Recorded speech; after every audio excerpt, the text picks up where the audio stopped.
December 25th, 2024. It's that time of year again where most people from most countries of the world come together to celebrate this jolly old holiday called Christmas. But what if I were to tell you that there were people who legitimately thought that World War II was gonna end 85 years ago on December 25th, 1939? Well, it's true. What even though they're like 0.0000001% of the population, they still believed that World War II would actually end on Christmas. But what if it did? What if, in an alternate timeline, World War II ended on Christmas? Keep in mind that this is less of a realistic alternate history scenario and more of a purely fictional story I'm gonna tell you. So grab some snacks, grab some drinks, grab whatever you need to get cozy, sit down, relax, and listen to the story of the Christmas miracle of 39. Our story begins on September 1st, 1939, when German forces have entered Poland, committing horrific atrocities on their way, destroying everything and everyone on their path. The German actions on Poland are horrific, so France and Britain decided that enough was enough, and officials from both of the countries convened in Versailles. They cooked up a plan to invade Germany, in secret, of course. The goal of this conference was to plan on overthrowing the fascist, racist regime of this tea kettle right here. But in the meanwhile, they managed to force the League of Nations to send volunteers and aid to Poland in order to help them resist against the no Germans. Poland actually seems to be doing very well here. They held off the Germans, forcing them into a stalemate. That is, until September 17th, 1939. That's when the Soviets came.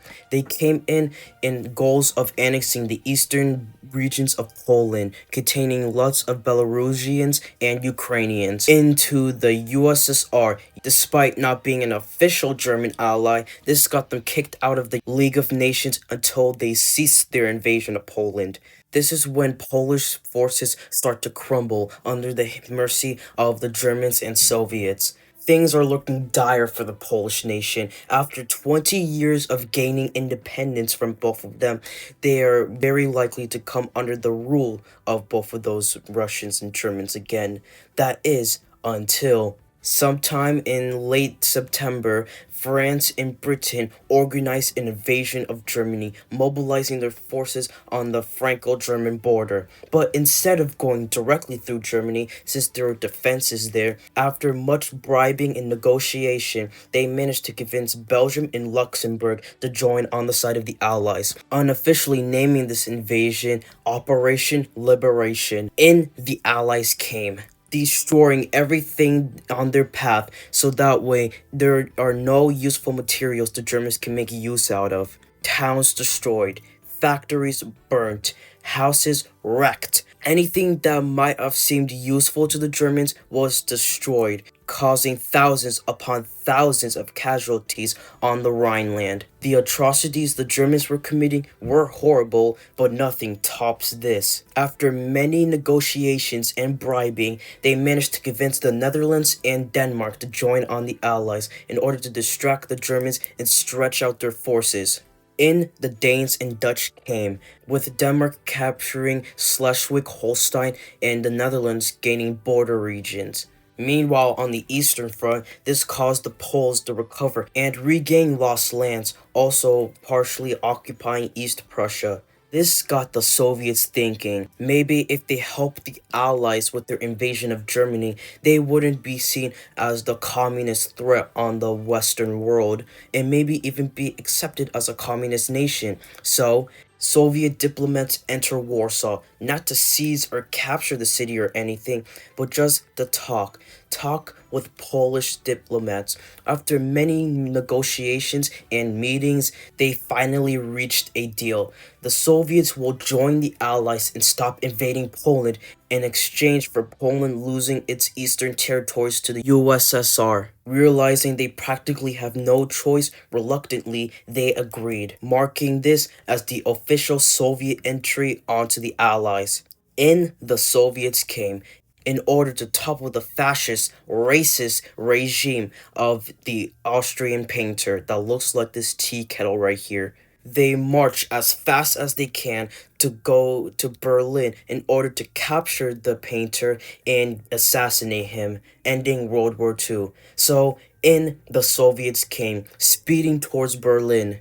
After many battles, sieges, and much more from the Germans, on December 24th, 1939, in the Soviets came into Berlin. Receiving news of this, Tea Kettle and many high-ranking officials tried to flee the city in order to move into countries like, I don't know, Finland or something, but they were captured by Soviet forces. After one day of being captive on December 25th, 1939, they reluctantly surrendered to the Allies, marking the end of World War II and calling it a Christmas miracle of 39. All participating powers convene in Geneva, Switzerland, in order to cook up a peace deal that will finally bring about world peace. In the peace treaty, France puppets the Rhineland, Denmark regains Schleswig-Holstein, the Netherlands gains border territories from Germany, Poland gains territories up to the Oder River and also East Prussia in exchange for losing their eastern territories to the USSR. And finally, the Weimar democracy is reinstated into Germany. Later, at Christmas night of December 25th, 1939, the Nuremberg trials were held, and the result of these trials resulted in the execution of the Tea Kettle Man, making it a Christmas miracle of 1939. Ironically, though, this caused a new crisis to evolve. Not a military crisis, but more of a political and ideological one. The ideological struggle between the capitalist West and the Soviet Communist East. A new Cold War starts to evolve between the West and the East. Which one will win, the capitalist or the communist? We'll have to see in the comments section. I hope you enjoyed this alternate history scenario. Make sure to like and subscribe. I don't celebrate Christmas, but if you do, this is awesome history and happy holidays.